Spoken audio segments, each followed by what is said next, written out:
Assalamualaikum Sobat Sukain Hobi. Pada kesempatan kali ini saya akan menjelaskan sekelumit gitu ya, semoga bermanfaat tentang proses peralihan hak jual beli atau balik nama sertifikat. Jadi tahapan-tahapan apa saja yang dilakukan dan juga syarat-syarat atau berkas apa yang harus Anda siapkan ketika Anda mungkin sebagai pembeli begitu ya, sebidang tanah ataupun rumah. Oke, jadi ketika Anda telah membeli gitu ya rumah atau tanah, maka syarat-syarat apa saja yang harus Anda siapkan, ya begitu. Karena intinya ketika Anda membeli rumah atau tanah gitu ya, harus segera dilakukan proses balik nama gitu atau pencatatan sertifikat di kantor pertanahan. Yang tentunya terlebih dahulu diawali dengan membuat akta jual beli di PPAT gitu, atau pejabat buat akta tanah. Oke, jadi syarat-syarat yang harus disiapkan ketika Anda telah deal gitu ya, atau telah terjadi kesepakatan gitu dengan penjual. Syarat apa saja yang harus dibawa ke pejabat pembuat akta tanah atau PPAT, yaitu yang pertama adalah asli sertifikat. Nah, ini yang terpenting yang perlu saya sampaikan. Jadi sebelum Anda melakukan transaksi jual beli begitu ya, misalnya sudah cocok nih dengan kondisi tanahnya begitu. Kalau perumahan mungkin saya kira agak tidak masalah gitu ya. Cuma kalau tanah itu harus kita lihat dulu status tanahnya, apakah tanah tegal atau tanah sawah dan sebagainya, seperti yang pernah saya sampaikan. Nah, apa yang harus dilakukan pertama kali adalah Anda melakukan pengecekan sertifikat gitu ya, hasil sertifikat tersebut di PPAT, agar oleh PPAT yang bersangkutan dilakukan pengecekan terhadap keaslian sertifikat tersebut. Nanti oleh PPAT akan dilakukan pengecekan kantor pertanahan, di mana akan ketahuan apakah sertifikat tersebut asli, apakah ada pemblokiran dari pihak ketiga, apakah ada sengketa, apakah menjadi agunan atau jaminan di lembaga pembiayaan perbankan dan sebagainya. Ini penting. Jadi saran saya, Anda jangan melakukan pembayaran terlebih dahulu terhadap tanah tersebut kalau cocok. Katakanlah Anda melakukan DP gitu ya, atau uang muka, maka uang mukanya begitu ya jangan terlalu banyak. Misalnya hanya 5% atau 10% dulu begitu ya. Anggap saja 10%. Jadi jangan terlalu tinggi dulu. Misal harga tanahnya sudah 100 juta begitu ya, maka lakukan DP dulu 10 juta gitu. Kemudian asli sertifikat tersebut dibawa ke PPAT untuk dilakukan pengecekan.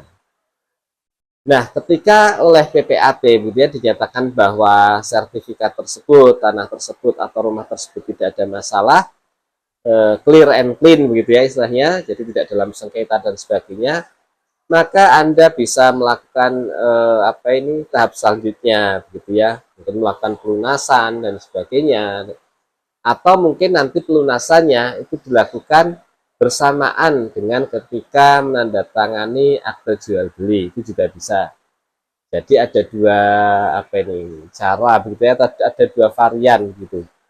Ada dua varian, Anda bisa melakukan pelunasan di awal begitu, atau melakukan pelunasannya ketika terjadi penandatanganan akta jual beli antara penjual dengan pembeli. Oke, sekarang berkas-berkas atau kelengkapan dokumen apa saja yang perlu disiapkan, baik oleh penjual maupun pembeli. Yang pertama tentunya adalah hasil sertifikat. Hasil sertifikat diserahkan kepada PPAT begitu ya, kemudian dilengkapi dengan fotokopi KTP penjual beserta pasangannya, suami atau istrinya, kemudian beserta kartu keluarga dan juga NPWP, nomor pokok wajib pajak. Kemudian adalah fotokopi KTP dan juga KK pembeli. Kalau Anda selaku pembelinya berarti fotokopi KTP dan KK Anda. Kemudian fotokopi NPWP. Selanjutnya adalah fotokopi SPPT PBB dan juga bukti pembayarannya, surat pemberitahuan pajak terutang, pajak bumi dan bangunan, serta bukti pelunasannya di tahun itu. Nah, dokumen-dokumen tersebut tentunya akan harus membawa aslinya gitu ketika Anda ke kantor PPAT, karena oleh PPAT begitu akan dicek keasliannya, dicocokkan dan sebagainya sebelum nanti dilakukan legalisir atau pengesahan bahwa fotokopi tersebut adalah sesuai dengan aslinya. Oke, jadi syarat-syarat tersebut sudah jelas ya. Hasil sertifikat, fotokopi KTP dan juga kartu keluarga penjual, fotokopi nomor pokok wajib pajak penjual, fotokopi KTP dan juga KK pembeli dan juga NPWP, kemudian SPPT PBB tahun berjalan dan bukti pelunasan. Nah, buktinya cukup itu sebetulnya, simpel kan? Sekarang kita menginjak kepada prosesnya. Jadi setelah tadi dilakukan pengecekan sertifikat dan dinyatakan sertifikat tersebut aman gitu ya, clear and clean begitu, tidak ada masalah, tidak ada pemblokiran dan sebagainya, maka tahap selanjutnya adalah dengan dilakukan pembayaran pajak BPHTB atau biaya perolehan hak tanah dan bangunan, atau yang sering disebut dengan pajak pembeli gitu. Nah, biasanya sebelum dilakukan validasi gitu ya, atau pembayaran tadi BPHTB dan juga validasi, pada saat ini diterapkan juga semenjak berlakunya sertifikat elektronik gitu ya, sertifikat elektronik, maka apabila sertifikat tersebut adalah sertifikat model lama gitu ya, kalau sertifikatnya sekarang yang sudah elektronik sih tidak ada masalah gitu ya. Anda beli tanah atau rumah, sertifikatnya sudah sertifikat yang terbaru elektronik. Nah, ini tidak ada masalah.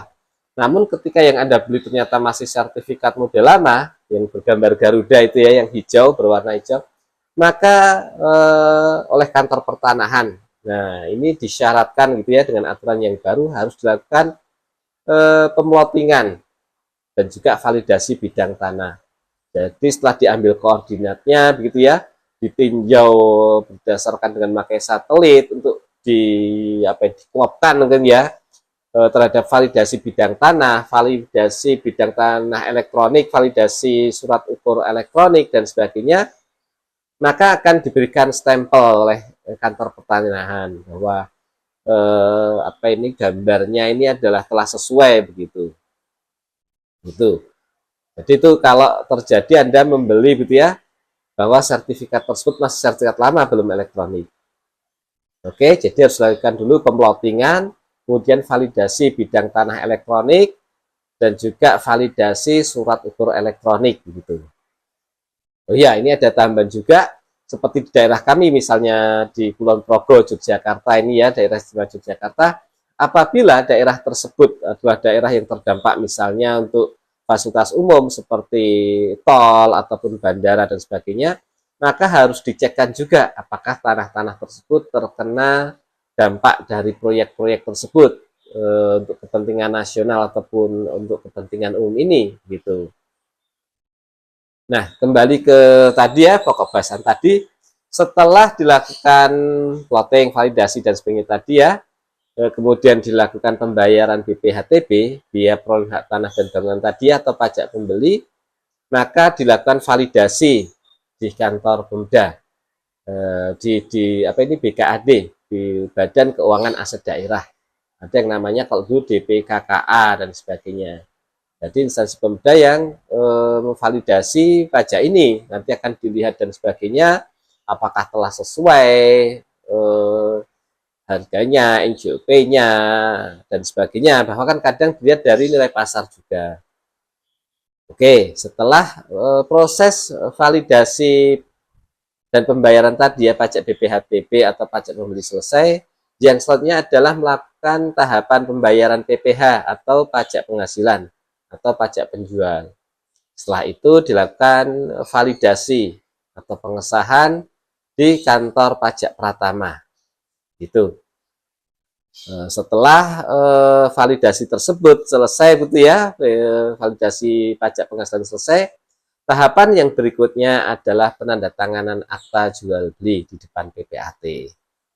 Jadi orang sering agak salah paham begitu ya, dan harus diberikan pemahaman yang betul bahwa penandatanganan akta jual beli itu dilakukan setelah tahap validasi BPHTB atau pajak pembeli dan juga pajak PPH atau pajak penjual dan sudah dibayarkan, kemudian divalidasi prosesnya begitu ya oleh kantor instansi yang selesai, maka baru dilakukan penandatanganan akta jual beli di depan PPAT. Oke, sudah ya. Jadi ketika menandatangani akta jual beli, otomatis penjual dengan pasangannya harus hadir dan juga dengan pembelinya, gitu. Nah, tahap yang terakhir adalah ketika sudah melakukan akta penandatanganan akta jual beli, maka PPAT begitu ya akan menyampaikan atau melaporkan akta jual beli tersebut di kantor pertanahan gitu. Untuk dicatatkan di sertifikat nama Anda selaku pembeli gitu yang baru atas peralihan hak atas tanah itu. PPAT ketika memasukkan akta jual beli di kantor pertanahan tentunya harus melampirkan berkas-berkas tadi yang saya sampaikan di awal, dilengkapi dengan berkas-berkas tersebut.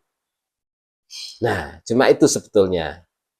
Jadi setelah masuk ke kantor pertanahan, maka ketika berkas sudah dinyatakan komplit gitu ya, masuk ke loket penyerahan berkas gitu di kantor pertanahan, ketika tidak ada kekurangan berkas, tidak ada koreksi, misalnya ada yang salah ketik, ada kekurangan berkas yang kurang, sudah dinyatakan lengkap dan komplit, maka beberapa hari begitu kantor pertanahan akan menerbitkan yang namanya surat perintah store atau SPS, di mana Anda harus membayar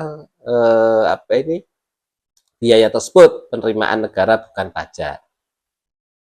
Setelah membayar SPS dan keluar bukti penerimaan berkas gitu ya dari kantor pertanahan, maka Anda tinggal menunggu proses balik nama atau peralihan hak sertifikat tersebut selesai.